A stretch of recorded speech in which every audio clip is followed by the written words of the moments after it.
seated.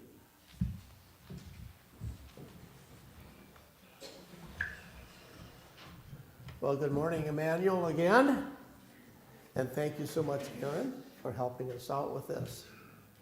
Well, today we're celebrating the Reformation Day, and so I thought rather than do just a sermon with myself, that I would get my partner in crime over here, who's a California Highway Patrol officer, so it's probably not crime, to give me a little bit of a hand. His name is Dave Singer, and he's been in our church for a period of time.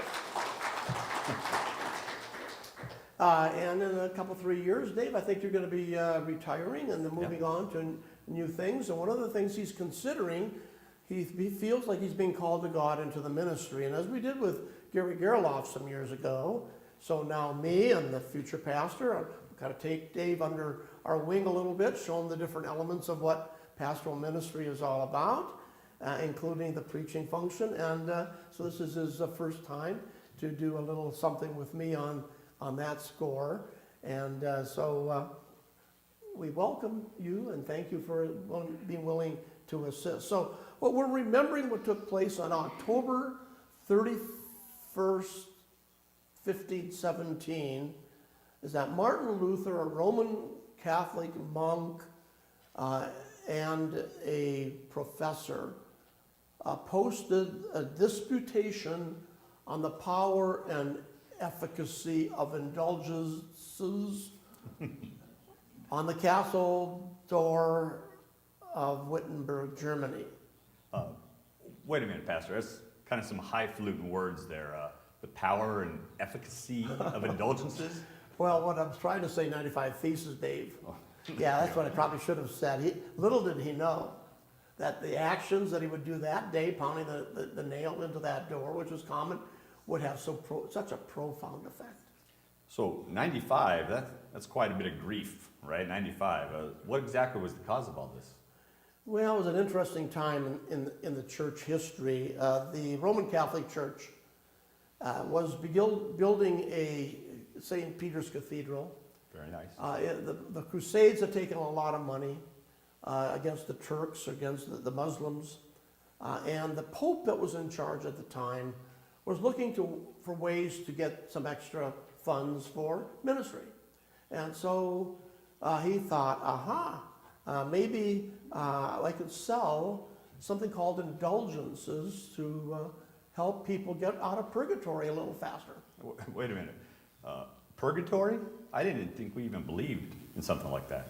Well, we don't, but interestingly enough, the Roman Catholic Church at that time, and still today, they do believe in purgatory.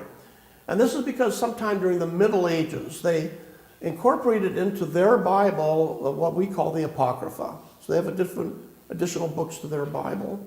And in First Maccabees, they found a passage that said something about working your way to heaven. And so out of that, they developed a system of purgatory. And their theology says that while Jesus Christ paid for the sins of the world, he didn't pay for the guilt for those sins.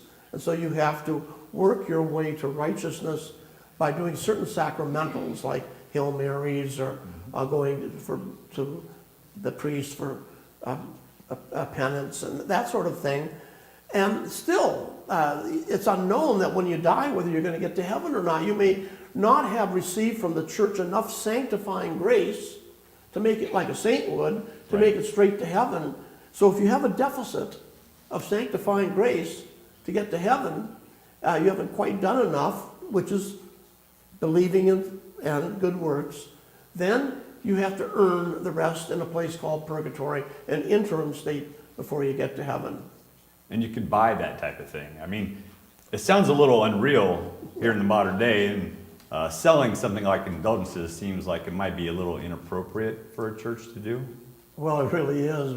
But Martin Luther, too, after he began to read his Bible, he said, this doesn't click with what the Bible says. And so he began to question a number of things that the Bible was teaching that seemed very wrong. And he posted those things, 95 theses, statements, there at that church, in order to have a dialogue with fellow pastors and college professors and the members of the church. And that's how it all began. Well, you know what this tells me? It's almost like saying some of the most God-glorifying things we can do is not just to sit there and be silent, but every once in a while you got to reach your hand up and speak up and say something, especially when you see something that's going, maybe it's questionable, maybe it's unclear about our salvation. So looking back on it, it's kind of easy to do now. It looks like Martin Luther probably did the right thing. However, it's hard to imagine the type of intestinal fortitude, I mean, the pure guts it would take to do something like that. People are burned at the stake for less. That's the truth. And Luther would have had the same fate for himself had it not been so because of some things that happened in history. First of all, the pandemic of the Black Plague in Europe that killed about a third of the people. It just finished. There was an excess of clothing, linen, out of which they made paper. Gutenberg had invented the printing press in 1450, and so now the 95 theses were stripped off the wall and reproduced in abundance for all who could read all over Germany. And then a flame started that no one could put out. And you just never know. When one mouth is opened and one hand is raised, like with the little kids asking a question, what might happen?